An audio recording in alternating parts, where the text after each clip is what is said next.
श्री गुरु चरण सरोज रजे, निज मन मुकुर सुधार। बरनो रघुबर विमल जसु, जो दायक फल चार। बुद्धिहीन तनु जानिके, सुमिरो पवन कुमार। बल बुद्धि विद्या देव मोहि, हरहु कलेस विकार। जय श्री राधे कृष्णा। ओम नमो भगवते वासुदेवाय नमः। ओम नमः शिवाय। हे प्रिय भक्तों, आज माघ मास का मंगलवार का दिन है और आप सभी सुनेंगे मंगलवार के दिन हनुमान जी की बहुत ही पावन कथा। हे प्रिय भक्तों, तो आप सभी से अनुरोध है कि इस कथा को पूरी भक्ति भाव से और प्रसन्न मन चित्त से पूरा अवश्य सुने और कमेंट बॉक्स में वीर बजरंग बली जी की जय लिखना बिल्कुल भी मत भूलिएगा। तो प्रेम से बोलिए वीर बजरंग बली हनुमान की जय। व्यास जी ने कहा, एक बार नैमिषारण्य तीर्थ में 88,000 मुनि एकत्रित होकर पुराणों के ज्ञाता श्री सूत जी से पूछने लगे, हे महामुनि, आपने हमें अनेक पुराणों की कथाएं सुनाई हैं। अब कृपया करके हमें ऐसा व्रत और कथा बताएं जिसके करने से संतान की प्राप्ति हो तथा मनुष्यों का रोग शोक अग्नि सर्व दुख आदि भय को दूर होकर, क्योंकि कलयुग में सभी जीवों की आयु बहुत कम है, फिर इस पर उन्हें रोग चिंता के कष्ट लगे रहते हैं, तो फिर वह श्री हरि के चरणों में अपना ध्यान कैसे लगा सकेंगे। श्री सूत जी बोले, हे मुनियों, आपने लोक कल्याण के लिए बहुत ही उत्तम बात पूछी है। एक बार युधिष्ठिर ने भगवान कृष्ण से लोक कल्याण के लिए यह प्रश्न किया था। भगवान श्री कृष्ण और युधिष्ठिर का संवाद मैं तुम्हारे सामने कहता हूँ, तुम ध्यान पूर्वक सुनो। एक समय पांडवों की सभा में श्री कृष्ण जी बैठे हुए थे। तब युधिष्ठिर ने भगवान श्री कृष्ण से प्रश्न किया, प्रभु, हे नंदन, हे गोविंद, आपने मेरे लिए अनेकों कथाएं सुनाई हैं। आज कृपया करके ऐसा व्रत या कथाएं सुनाएं जिसके करने से मनुष्य को रोग चिंता भय समाप्त हो और उसके पुत्र की प्राप्ति हो। हे प्रभु, बिना पुत्र के जीवन व्यर्थ है। पुत्र के बिना मनुष्य नरकगामी होता है। पुत्र के बिना मनुष्य पितृतृण से छुटकारा नहीं पा सकता है, न ही उसका पुत्रांग नामक नरक से उद्धार हो सकता है। अतः पुत्रदायक व्रत बतलाइए। श्री कृष्ण भगवान बोले, हे राजन, मैं एक प्राचीन इतिहास सुनाता हूँ, आप उसे ध्यान पूर्वक सुनो। कुंडलपुर नामक एक नगर था। उसमें नंदा नामक एक ब्राह्मण रहता था। भगवान की कृपा से उसके पास सब कुछ था, फिर भी वह दुखी था। इसका कारण यह था कि ब्राह्मण की स्त्री सुनंदा के कोई संतान न थी। सुनंदा पतिव्रता थी, भक्ति पूर्वक श्री हनुमान जी की आराधना करती थी। मंगलवार के दिन व्रत करके अंत में भोजन बनाकर हनुमान जी का भोग लगाने के बाद स्वयं भोजन करती थी। एक बार मंगल के दिन ब्राह्मणी गृह कार्यों की अधिकता के कारण हनुमान जी को भोग न लगा सकी, तो इस पर उसे बहुत ही दुख हुआ।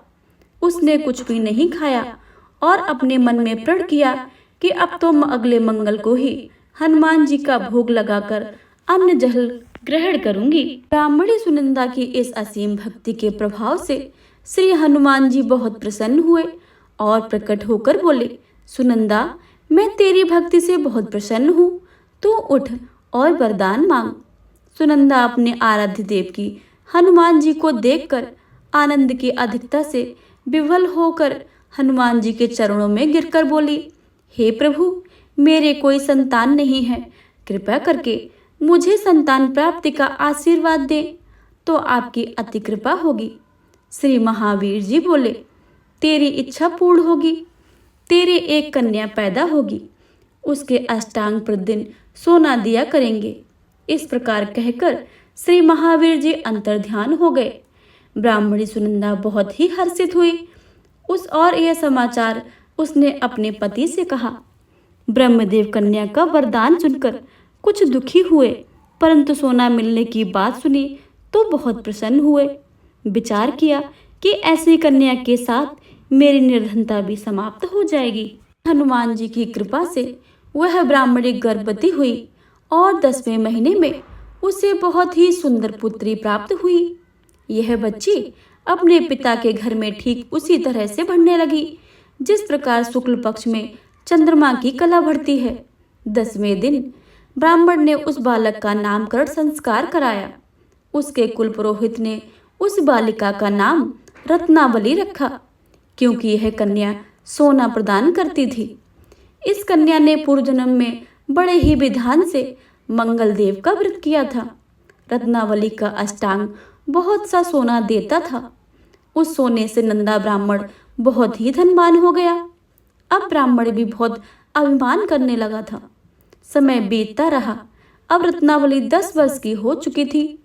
एक दिन जब नंदा ब्राह्मण प्रसन्नचित्त था, तब सुनंदा ने अपने पति से कहा, मेरी पुत्री रत्नावली विवाह के योग्य हो गई है, अतः आप कोई सुंदर तथा योग्य वर देखकर उसका विवाह कर दें।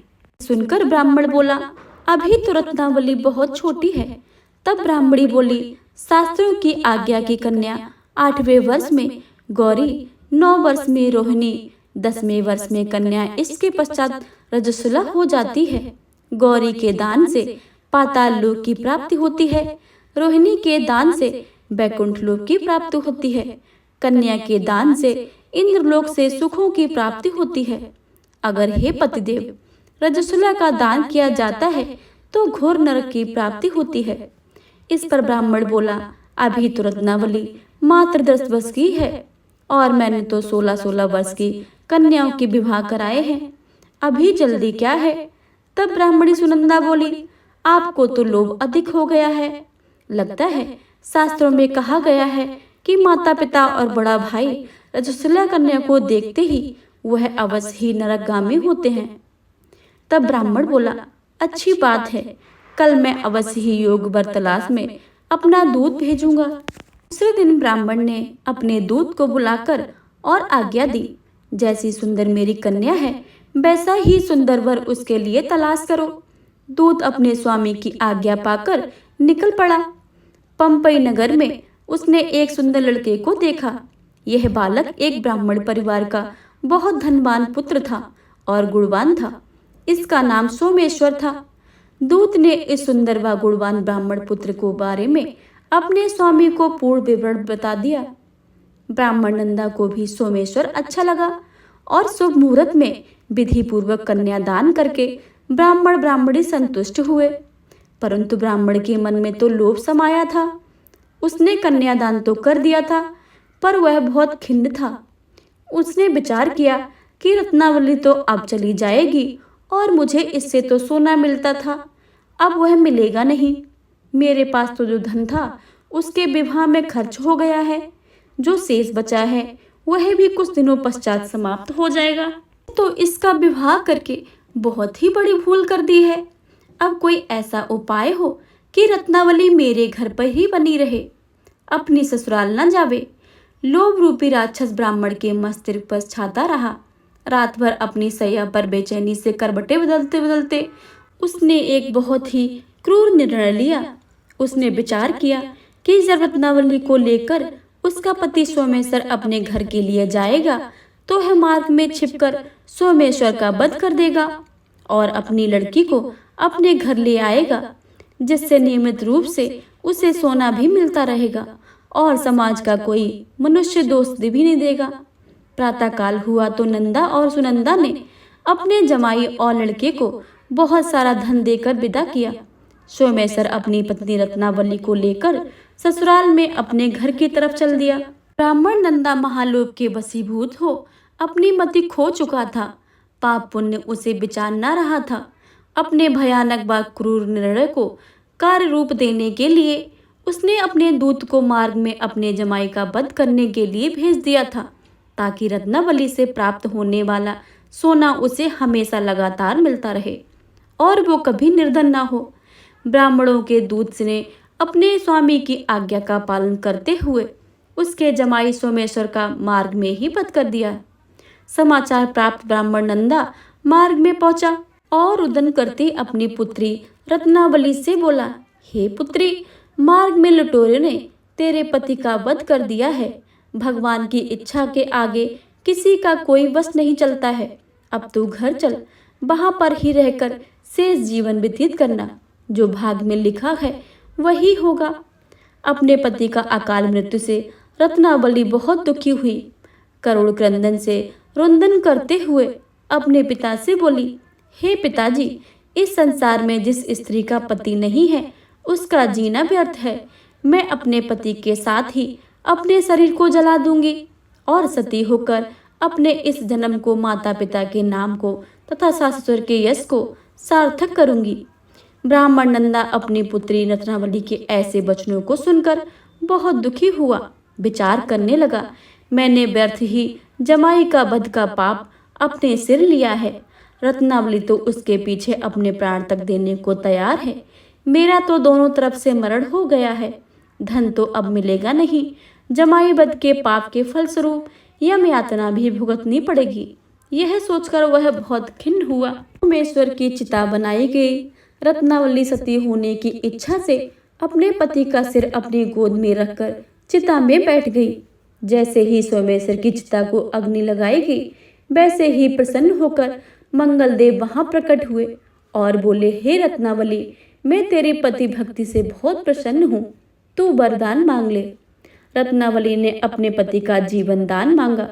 तब मंगलदेव बोले, रत्नावली, तेरा पति अजर अमर है। यह महाविद्वान भी होगा और इसके अतिरिक्त तेरी जो इच्छा हो सो वर मांग ले। तब रत्नावली बोली, हे ग्रहों के स्वामी, यदि आप मुझ पर प्रसन्न हैं तो मुझे यह वर दीजिए कि जो मनुष्य मंगलवार के दिन प्रातः काल लाल पुष्प लाल चंदन से पूजा करके आपको स्मरण करे, उसके रोग व्याधि ना हो, स्वजनों का कभी वियोग ना हो, सर्प अग्नि तथा शत्रुओं का भय ना रहे। जो स्त्री मंगलवार का व्रत करे वह कभी विधवा ना हो। मंगलदेव तथास्तु कहकर अंतर्ध्यान हो गए। सोमेश्वर मंगलदेव की कृपा से जीवित हो उठा। रत्नावली पति को पुनः प्राप्त करके बहुत ही प्रसन्न हुई और मंगलदेव का व्रत करके प्रत्येक मंगलवार को व्रतराज और मंगलदेव की कृपा से इस लोक में सुख ऐश्वर्य को भोगते हुए अंत में अपने पति के साथ स्वर्ग लोक को गई। प्रेम से बोले, भगवान मंगलदेव की जय, भगवान वीर बजरंगबली की जय। मंगलवार की एक और कथा के अनुसार एक ब्राह्मण दंपति की कोई संतान नहीं थी, जिसके कारण पति पत्नी दुखी थे। वह ब्राह्मण हनुमान जी की पूजा हेतु वन में चला गया। वह पूजा के साथ महावीर जी से एक पुत्र की कामना प्रकट किया करता था। घर पर उसकी पत्नी मंगलवार व्रत पुत्र की प्राप्ति के लिए किया करती थी। मंगल के दिन व्रत के अंत में भोजन बनाकर हनुमान जी को भोग लगाने के बाद स्वयं भोजन ग्रहण करती थी। एक बार कोई व्रत आ गया जिसके कारण ब्राह्मणी भोजन न बना सकी। तब हनुमान जी का भोग भी नहीं लगाया। वह अपने मन में ऐसा प्रण करके सो गई कि अगले मंगलवार को हनुमान जी का भोग लगाकर अन्न ग्रहण करूंगी। वह भूखी प्यासी 6 दिन तक पड़ी रही।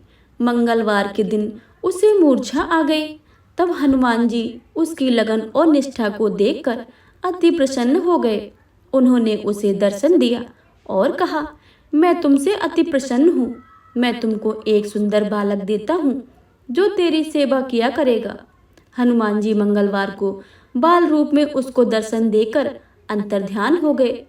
सुंदर बालक पाकर ब्राह्मणी अति प्रसन्न हुई। ब्राह्मणी ने बालक का नाम मंगल रखा।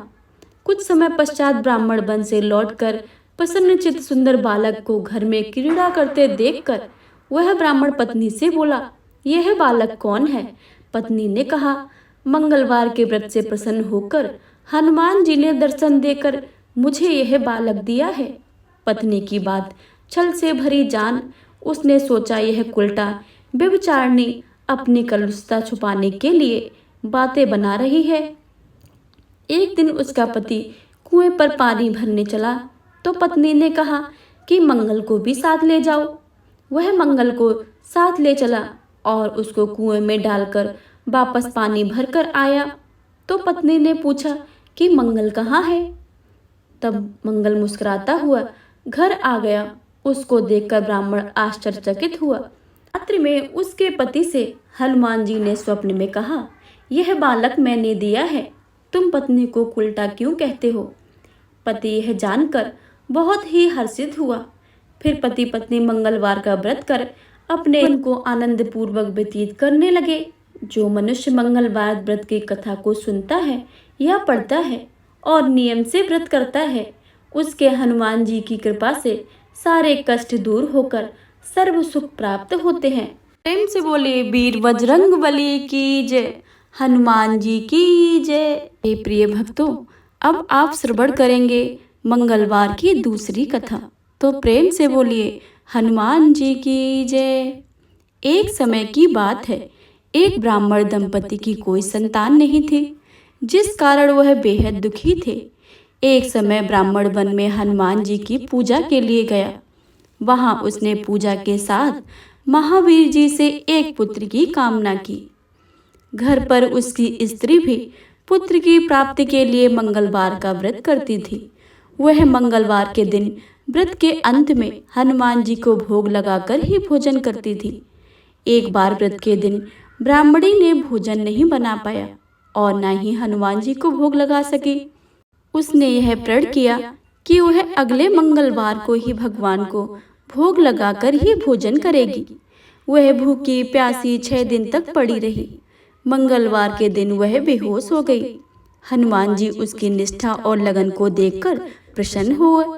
हनुमान जी ने उन्हें आशीर्वाद स्वरूप ब्राह्मणी को एक पुत्र दिया और कहा कि यह तुम्हारी बहुत ही सेवा करेगा। बालक को पाकर ब्राह्मणी अति प्रसन्न हुई।